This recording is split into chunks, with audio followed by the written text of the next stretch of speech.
there you go then. Good launch there from Morgan Creasy from the middle of the front row. Right, yeah. Looks like everybody warm-up lap out the way. No, so they've done the warm-up lap. Sorry, I'm behind, mate. Sorry, I'm just trying to sort this, it's absolutely fine. I did wonder if it was me or you, and it is definitely me. I do apologise, mate. Sorry. It's right. It's a bit late in the day. You've not had your afternoon nap either. I haven't. I need my afternoon nap, definitely. I'm too busy trying to sort the stuff out for the presentation. After your afternoon nap, have your milk of magnesia. We'll be fine. Thank you. I must come here and get patronised more often.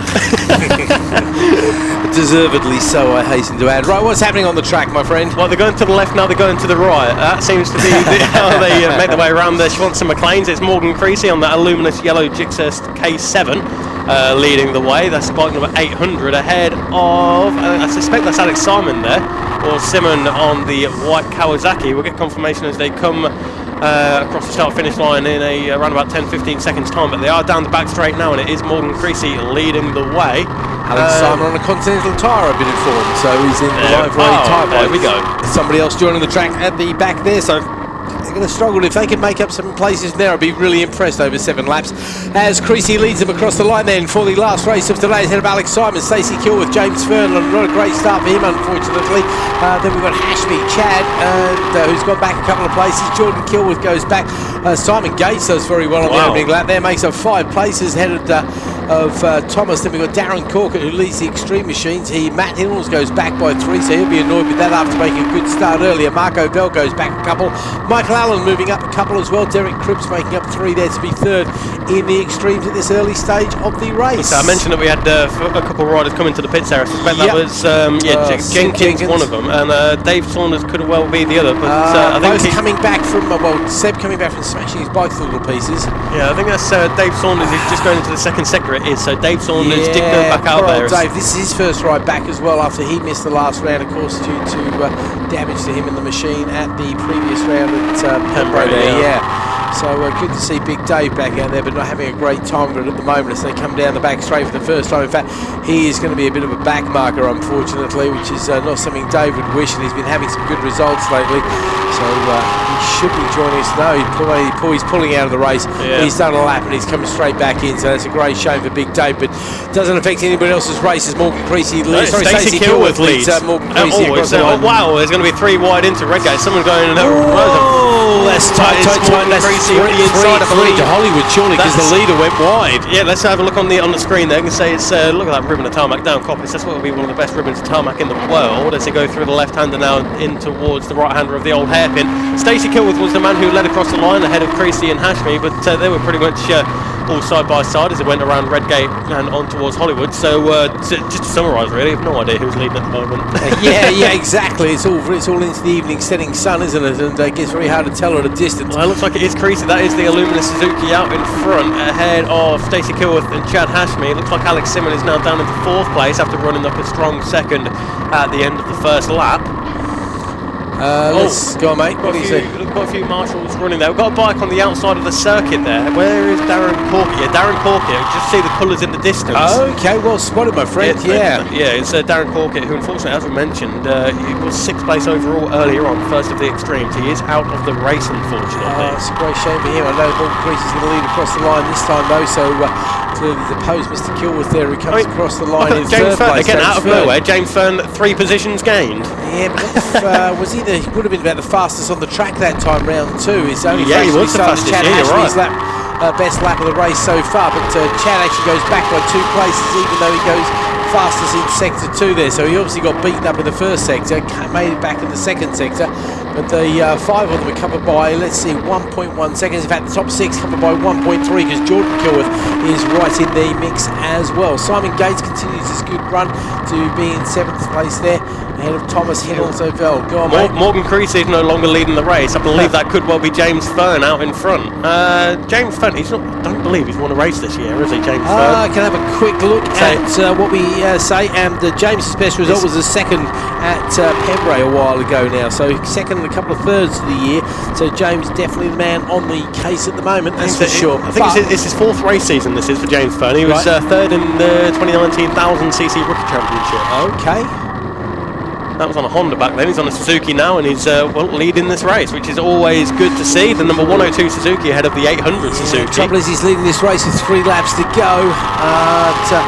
Let's face it, this class is one of the most unpredictable, as we mentioned before. We've had quite a few winners in this class, and James, somebody won't be winning the race. Who was that, about 4th or 5th? 4th or 5th, and so we're looking around about Stacey Kilworth or Jordan Kilworth. I think. I'm not going to confirm. I do hope it's not one of the Kilworths there. But, big old tumble. Well, don't wish it on anybody, to be fair, but the rider is up perfectly okay. That's a big old front end slide, unfortunately, and the front tyre decided to cry enough. So there might be loads of grip around this new Donington Park circle, or recently. Not in the gravel though. But however, yeah, you hit the stuff over there and you ain't getting anywhere.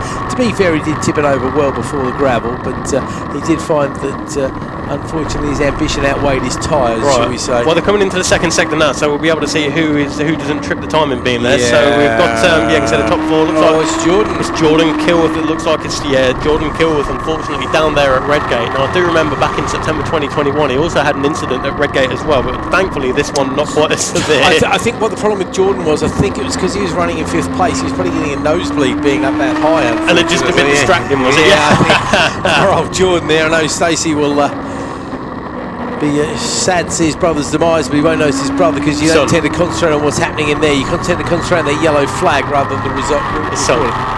Sorry, yeah, there's too many Kilworths around here, that's the problem. Well, there's one left now. Yeah, well, there is in this race, absolutely. Well, it's good news for Hayden, of course. It means he's going to beat his brother in this race as Hayden comes across the line and opposes Jordan. So he's got a higher result in this race than his brother. Who's leading the extremes now then? That's Barry Mantell ahead of Derek Cripps. Look at that, 1/10 of a second. Wow, 6/10 of a second in fact. Covered a top 3 in the Thunderbike Extremes. You're looking around about 12th or 13th place there for number 52 at the moment there. Barry Mantell leading that Extreme Challenge. They are heading around the old hairpin now and should soon be going underneath where Starkey's Bridge was, no longer is. The ghost of. The ghost of, yeah, because there's a lot. I think we should call the back straight the ghost straight then, because the ghost straight, of Dunlop Bridge. Just make the ghost. There's probably a few ghosts at Donington Park, unfortunately. Yeah, fastest lap of the race at 12.684 there by James Fern. Last lap actually, or lap 4 I should say. Let's see, here we go, bit of chatter at Redgate out, that's all clear now I think. Alex Simon ahead of Stacey Kilworth now for the final podium position as it stands, and we do have the last lap now, so we are, that's gone quick, isn't it? It certainly has, certainly seems to have, that's for sure. Certainly gone very quick for James Fern, that's for sure. He's absolutely flying out there. Well, he had a gap of 3.361 of a second, but we do know Morgan can come strong on the last lap. Let's wait and see. Where are we now? We're coming down towards the old hairpin at this stage. And yeah, you're right. It's second, covering 1.1 seconds, covering the top 4 because Simon there going past the machine of Kilworth on that lap. Hashmi still hanging in there a little bit further back though. I think Chad's having not the best of races by his standards. Hiddles has moved up a little bit there. Gates goes back a couple of places. That didn't help his cause. Rose goes past Lawrence Smith on that particular lap. Let's see who's doing what to the timing beam. I tell you what, Morgan's doing something to the timing beam, mate. He's got PB. And he's only 3/10 behind. Yeah, exactly. That only takes a fraction of a second here, and it is still James Fern showing as leading as they come down the straight. But I think going to be suicide squeeze from Creasy. No, he can't quite do it there, I don't think. So I think we're going to see James Fern coming out to become. You're right, it's James Fern. It is Fern. Oh boy, Creasy's pushing hard. He should have pushed this hard last time round. Oh, that was close at the line. Who got it in the end? Oh boy, I think it was Fern. Creasy by 0.021. Well, let's wait and see if that changes, because it did look as though, yeah. There was pretty much. Now Morgan seemed to give it the whole victory salute thing, and then to be fair, he was in the right place because, of course, the start-finish line is just down the end there, so you do get a fair old drag coming out of the corner here. Oh, there we go. Fern by half a tenth. Fern by 0.0. I did think it was Fern. Didn't want to confirm it. Half a tenth, yeah. So, yep, fastest lap of the race there at 12.5, so it doesn't quite get the lap record there, but well done to James Fern. First win in this class, I think, isn't it? I believe so, yeah. I don't recollect that he's won a race in this class previously. I'll tell you what, I might just have got the standings I've there, actually got last year's standing, so I'm not going to go back. You're asking me when you got the answers. That's what you exist for, child. You know thank you. So you only asked me that so you can prove me wrong. Yeah. No, we're not going to get into a prove right, prove wrong contest here, mate, because you will beat me senseless. Let's see, Extreme and Ultras. Mr. Fern last year won a grand total of no races, so that's all good. So I think that was probably that his could- first yeah, race. could- I yeah. really do. James, no, it's very close to the end there. Yeah, he's having a couple of podiums here, but I think that's James's first race. Okay, brilliant stuff there. So James backing up that really good fast lap. So, ladies and gentlemen, that ends at the first of today's race. Right, big thank you to everybody out there. I haven't thanked everybody in orange so far today. That's very remiss of me. Thank you to everybody in orange, all the tech team, the start line crew, of course, everybody in the collecting area, everybody in the office, all those volunteers in the background who make this show happen. We genuinely appreciate what we do. We look forward to seeing you all again tomorrow. We're going to head off to the presentation because it's presentation time. In about half an hour or so, so let's call it about 7, quarter past 7 at the collecting area there. The collecting area at the podium just outside the Tech Bay. Outside the Tech Bay. Thanks very much indeed for filling in the gaps, Bradley. Thank you so much to everyone. You do indeed, my friend. Let's go and find one of those tents. I am so tired. See you later, everybody. See you tomorrow. I'll see you at the presentation in about half an hour's time. Bye-bye.